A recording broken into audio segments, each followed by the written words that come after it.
My boyfriend said I wasn't pretty or good enough for his dream life, so I decided to be petty and get revenge. But I accidentally went too far and he spiraled into a meltdown. He's now calling me 50 times a day from the hospital bed. I was sitting in an Italian restaurant with my best friend Ellie when I got the text. It was my boyfriend Derek. Come over ASAP, we need to talk. I rolled my eyes because by this point I was already sick of his BS. We'd only been together for 2 months and already I felt trapped, used, and just all around depressed. But I was raised by parents who had been together for over 30 years, so I was always taught to work through problems instead of leaving it. Plus, I really did love him. Little did I know, he was getting ready to tell me something that made me wish we never met. I told Ellie about it, and she told me to call her afterwards and reminded me that she'd always be there. I thanked her, and as I drove to Derek's, the overthinking kicked in. When I made it to his college dorm, he hugged me and welcomed me in. I remember sitting at the edge of the bed, curled up in a ball and bracing myself for what's to come. He took out his laptop and showed me his website earnings. After a year of grinding, he had finally made a profit of $50. I stared at him blankly, not knowing where this was going. Babe, as you can see, I'm going to be rich soon. I nodded, with the straight-faced emoji expression plastered on my face. So, I'm gonna need you to step up and start going to the gym. My face contorted into a shape I didn't even think was possible due to the limitations of facial muscular structure. Derek then took out his phone, went into his camera roll, and proceeded to show me dozens of screenshots of corn stars, who I had nothing in common with, aside from our race, Asian. He told me that because his ambition was high, he could now, in theory, get any girl he wanted, and if I didn't start working to attain his dream body type, then he would have no choice but to break up with me. Tears stung my eyes. I thought about all the times I had critiqued myself in the mirror, all the times I found myself crying in the dressing room, how I had always reassured myself with the knowledge that my boyfriend thinks I'm beautiful, but that was a lie. Derek wrapped his arms around me and proceeded to tell me that I deserved better, or in his words,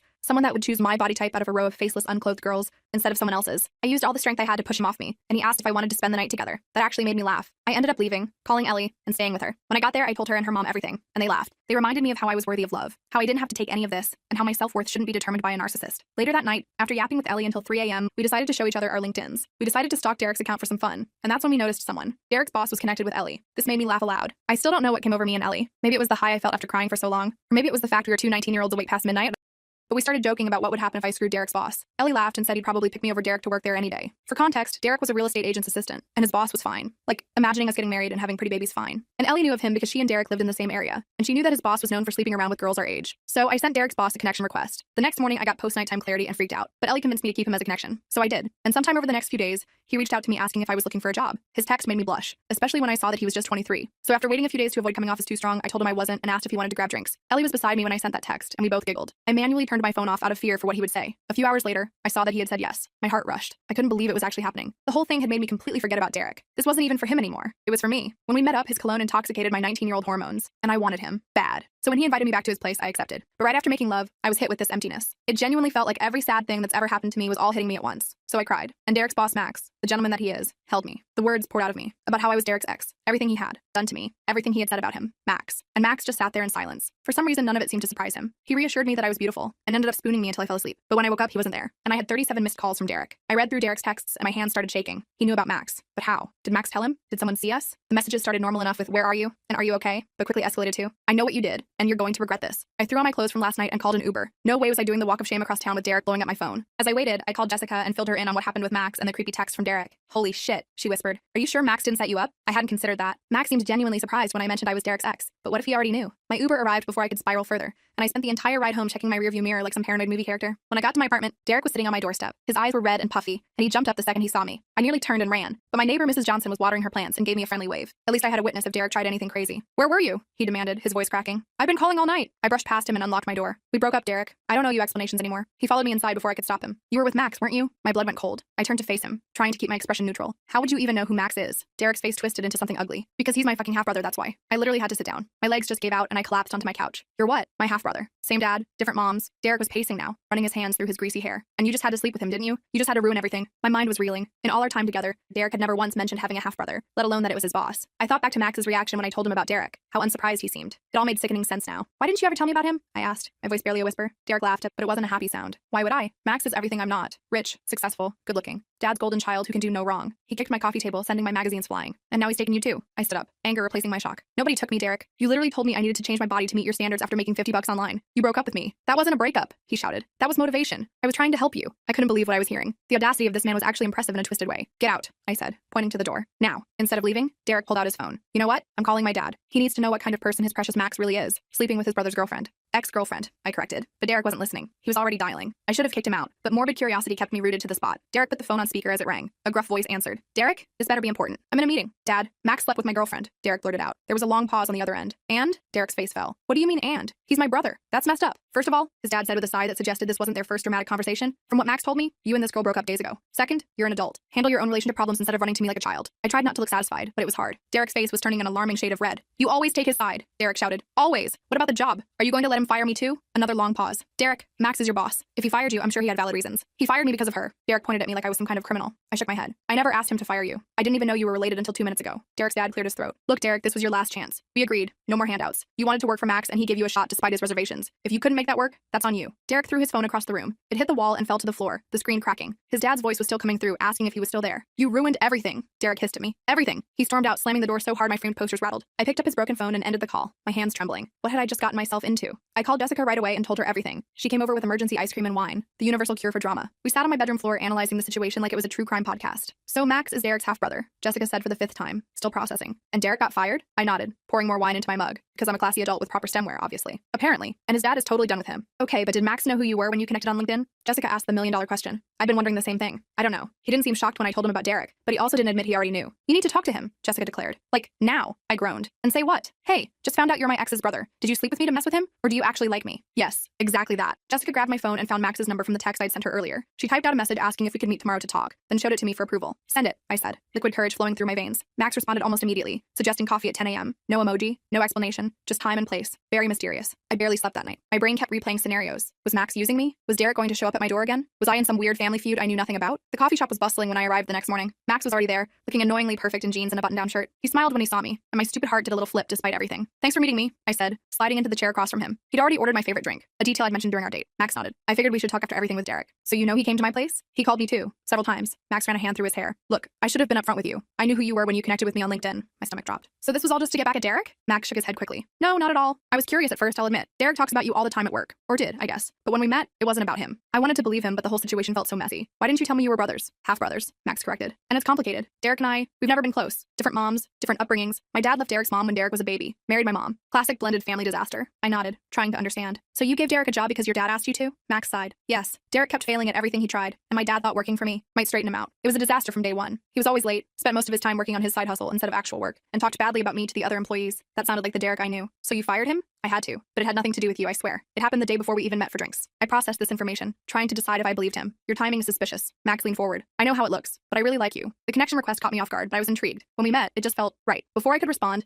the coffee shop door banged open and Derek stormed in. His eyes locked on our table and he made a beeline toward us. People turned to stare as he knocked into chairs on his way over. Seriously? Derek shouted, loud enough for the whole place to hear. You're still seeing him? I felt my face burning as everyone watched our drama unfold. Max stood up calmly, positioning himself between me and Derek. Derek, you need to leave, Max said in a low voice. Derek jabbed a finger into Max's chest. You stole my job, my dad, and now my girlfriend. You've taken everything from me. Ex-girlfriend, I corrected again, standing up too. And nobody stole me. I make my own decisions. Derek's eyes were wild, darting between us. You don't understand. This is what he does. He takes what's mine because he can. Max's jaw tightened. That's not true and you know it. You lost your job because you didn't do the work. Dad supports me because I don't expect handouts. And she left you because you treated her like crap. A barista approached cautiously. Sir, I'm going to have to ask you to leave. Derek ignored her, still glaring at Max. You've always been jealous of me. I couldn't help it. I snorted. Derek whirled on me. What's so funny? The idea that anyone would be jealous of you, I said before I could stop myself. Derek's face crumpled. For a second, I thought he might cry. Then he straightened up, looking between us one last time. You deserve each other, he spat, then turned and stormed out. Max and I sank back into our chairs as the coffee shop returned to its normal buzz, now with added whispers about the scene they'd just witnessed. I'm sorry about that, Max said. Derek's always been unstable. I wrapped my hands around my cooling coffee. I should have seen the red flags earlier. The mood swings, the grandiose ideas about getting rich quick, the constant need for validation. Max nodded. He's been like that since we were kids. Always scheming, never following through. So where does this leave us? I asked, gesturing between us. Max reached across the table and took my hand. Wherever you want it to, but maybe we should take it slow, given everything. I agreed, and we spent the next hour actually getting to know each other properly. No secrets, no revenge plots, just two people talking. By the time we left, I felt cautiously optimistic. Maybe something good could come out of this mess after all. That feeling lasted exactly 3 hours. I was at home working on an essay when my phone exploded with notifications. Jessica had sent me 15 texts in a row,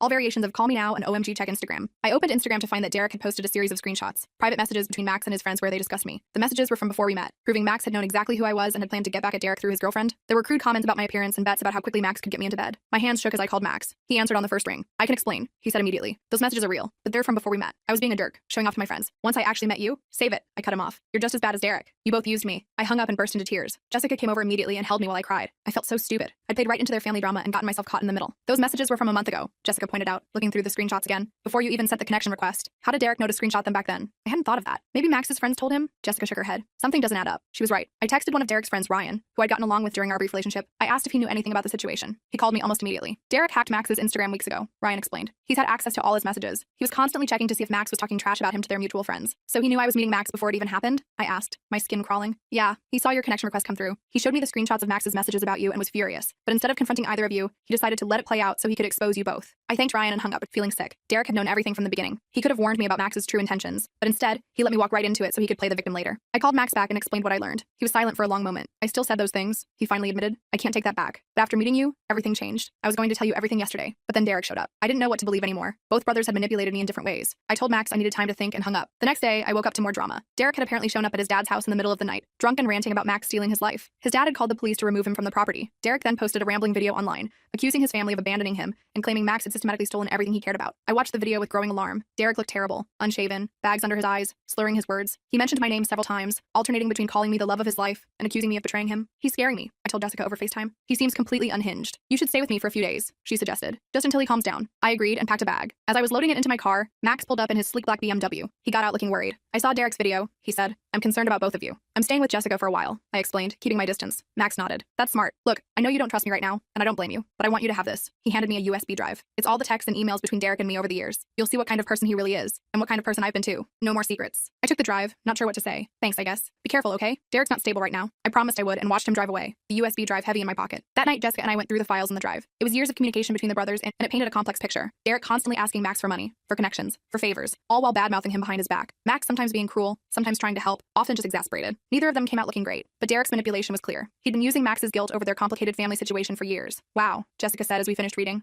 Both these guys have serious issues. I nodded, emotionally drained. But Derek seems actually dangerous right now. As if on cue, my phone rang with a call from Derek. I let it go to voicemail. He immediately called again, and again, and again. Should I answer? I asked Jessica. She shook her head. Text him that you're safe but need space. If he keeps calling, we'll call the police. I sent the message. Derek responded immediately. I need to see you. I'm not doing well. Please. My heart sank. Despite everything, I didn't want him to hurt himself. I showed Jessica the message. Call his dad, she suggested. He needs help, but not from you. I found the number from Derek's broken phone, which I still had. His dad answered gruffly, but grew concerned when I explained the situation. He promised to check on Derek and let me know he was okay. An hour later, he called back. Derek's not at his apartment and he's not answering his phone. I'm getting worried. My stomach dropped. I thought about the wild look in Derek's eyes at the coffee shop, his rambling video, his desperate texts. What if he did something drastic? Try Max, I suggested. Maybe Derek went to confront him again. 20 minutes later, Max called me in a panic. Derek's here. He's drunk and threatening to hurt himself if I don't make things right. I don't know what to do. I'm calling 911, I said immediately. What's your address? After giving the information to emergency services, I sat with Jessica in tense silence, waiting for news. An hour crawled by before Max called again. They took him to the hospital for evaluation, Max explained, his voice tired. He had pills with him. I don't know if he took any. Oh my God, I whispered. Is he going to be okay? I think so. They're keeping him for observation. Dad's with him now. Relief flooded through me. Thank you for calling them. You probably saved his life. He's still my brother, Max said simply. The next few days passed in a blur. Derek was released from the hospital and admitted to an intensive outpatient program for depression and anxiety. His dad finally stepped up, taking time off work to help Derek get settled in therapy and a new apartment away from campus. Max kept his distance from both Derek and me, which I appreciated. He sent one text saying he was giving me space but was there if I needed anything. I didn't respond. A week after everything went down, I received a letter from Derek. Not a text. An actual handwritten letter. His handwriting was neater than I expected. I'm sorry for everything, he wrote. I'm getting help now and realize how toxic I've been. He didn't deserve any of this. Neither did Max. I've been jealous of him my whole life. And instead of working on myself, I tried to bring him down to my level. I used you as a pawn in our family drama, and that was unforgivable. I don't expect you to forgive me, but I wanted you to know that I'm truly sorry and I'm working to be better. The letter felt sincere, but after everything that had happened, I wasn't sure what to believe anymore. I showed it to Jessica, who read it twice. Seems genuine, she said cautiously, but you don't owe him a response. I nodded, folding the letter and putting it away. I needed time to process everything before deciding how to move forward. With Derek, with Max, with all of it. 2 days later, I ran into Max at the campus library. It was awkward at first, both of us fumbling through small talk about classes and the weather. Finally, I asked the question that had been bothering me. Those messages to your friends about me, were you really just trying to get revenge on Derek? Max looked genuinely ashamed. At first, yes. I saw your connection request and thought it was a perfect opportunity to mess with him. It was immature and cruel, and I'm sorry. But when we actually met, everything changed. I really did like you. Still do. The revenge plot seemed stupid and petty compared to actually getting to know you. I nodded, not sure what to say. Part of me wanted to believe him, but trust was hard to rebuild. How's Derek doing? I asked, changing the subject. Better, I think. We're actually talking, really talking, for the first time in years. Our dad is finally acknowledging his role in our messed up relationship. It's a start. I smiled, genuinely happy to hear that. That's good. He deserves a chance to get better. So do we, Max said softly. Not as a couple necessarily, but as people who got caught in a toxic situation we didn't create. He was right. I hadn't caused the brothers' lifelong feud, but I'd been swept up in it all the same. Now it was time to decide what I wanted, separate from either of them. I need more time, I told Max honestly. This whole situation has been a lot to process. He nodded in understanding. Take all the time you need. I'll be here, as a friend, if nothing else. As I walked away, I felt lighter somehow. The drama wasn't entirely over,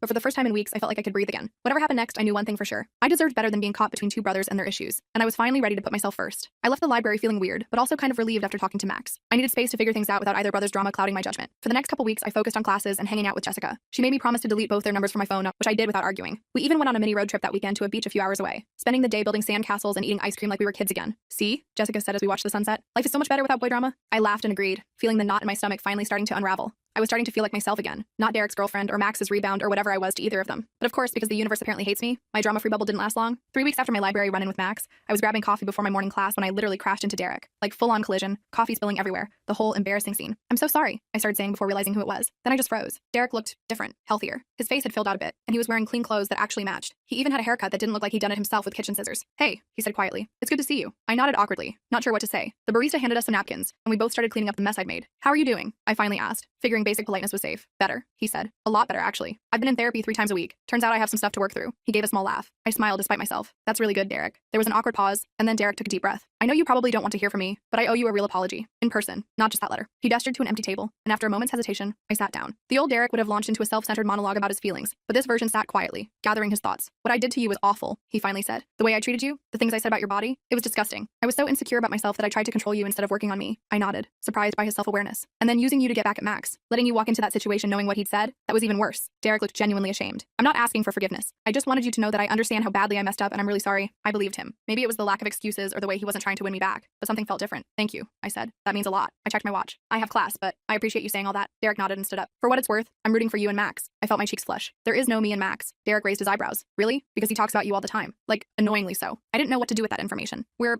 figuring things out. Well, he's a good guy, despite everything. Derek hesitated, then added, we're trying to be actual brothers now. It's weird, but nice. I smiled. That's good. I'm happy for you both. We said goodbye, and I headed to class feeling strangely light. Derek's apology felt like closing a chapter, and I realized I didn't hate him anymore. I just felt nothing, which was actually a relief. Later that day, I told Jessica about the encounter. She was appropriately suspicious. So he's just magically a better person now? She asked, raising an eyebrow. I shrugged. People can change, and he seemed genuinely different. If you say so, Jessica replied, clearly unconvinced. What about the Max thing? Are you gonna reach out to him? I flopped back on her bed. I don't know. Part of me wants to, but it still feels complicated. Girl, everything with you is complicated. Jessica laughed. But for real, if you like him, maybe give it a shot. Just take it super slow. I was still considering it when my phone buzzed with a text from an unknown number. It was Max. Apparently he'd gotten a new phone and wanted to make sure I had his number just in case. I stared at the message for a solid 5 minutes before responding with a simple, thanks. Jessica rolled her eyes at my lame reply, but I wasn't ready to dive back into anything yet. A week later, I got another text from Max asking if I wanted to get coffee sometime, as friends. I agreed, and we set a date for Saturday afternoon. I was nervous when I arrived at the coffee shop, but Max was casual and didn't try to push anything romantic. We talked about classes, movies, our families, normal stuff that had nothing to do with Derek or the drama. It was nice. As we were leaving, Max mentioned that his dad was hosting a small birthday dinner for him the following weekend. Derek will be there, he said carefully, but so will a bunch of other people. If you wanted to come, I'd really like that. I hesitated. I don't know, Max. That seems like it could be awkward. Totally understand, he said quickly. No pressure at all. I thought about it for the next few days. Part of me was curious to see the brothers together now that they were supposedly working on their relationship. And I did like Max, but was I ready to dive back into their family dynamic? I called Jessica for advice, and she surprised me by encouraging me to go. Just don't go alone, she said.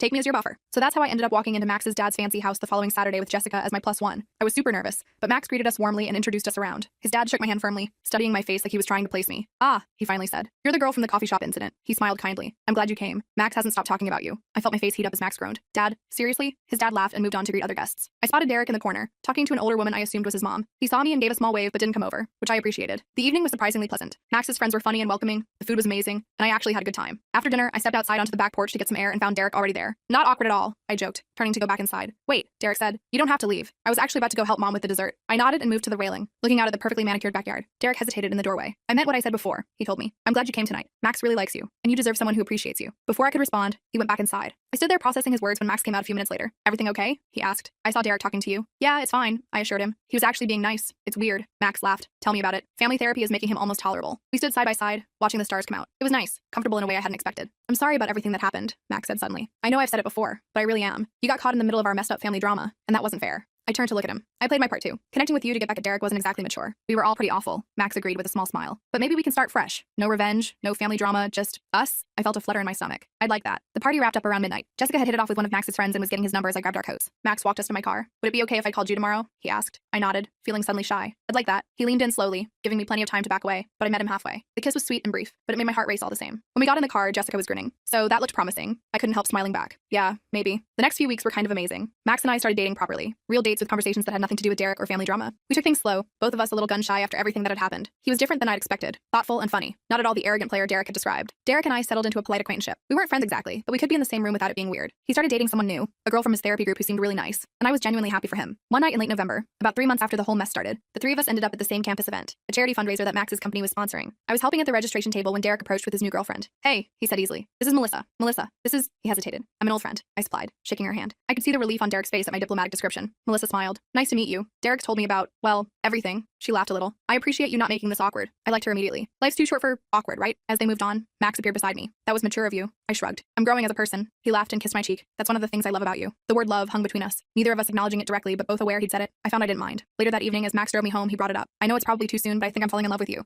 And not because of any Derek-related drama or family stuff. Just you. I smiled, feeling warm despite the December chill. I think I might be falling for you too. He grinned like I'd given him the best gift ever. When we got to my apartment, Jessica was having a study group, so we sat in his car talking. He took my hand, his expression turning serious. I need you to know something. I'm transferring Derek's position to our Seattle office next month. It was his idea, a fresh start away from Dad's oversight. I nodded, surprised but glad Derek was making positive changes. I wanted to tell you myself before he did, Max continued, but I also wanted to make sure you knew it has nothing to do with us. I'm not trying to get rid of him or anything. I believe you, I said, and realized I truly did. The weird triangle between us had finally balanced into something healthier. The next day, Derek texted to tell me about Seattle himself. He seemed excited about the opportunity. At the end of the message, he added, "Thanks for everything. For what it's worth, I think you two are good together." I showed the text to Jessica, who'd become my relationship counsel through this whole saga. "Well, look at that," she said. "A healthy resolution to your soap opera love triangle. Who would have thought?" I laughed and leaned back against my bed. Definitely not me. Looking back on everything now, it's hard to believe it all started with a stupid $50 website and Derek's ridiculous requirements. If he hadn't been such a jerk, I never would have connected with Max. And if Max hadn't been trying to get back at his brother, we might never have met. It's been 6 months now. Derek's doing well in Seattle. Max and I are taking things one day at a time, and I've learned more about relationships than I ever wanted to know. Sometimes the messiest beginnings lead to the best endings. Or at least that's what I tell myself when people ask how Max and I met. Because I accidentally slept with my boyfriend's half-brother boss for revenge is still not a great conversation starter, even if it all worked out in the end.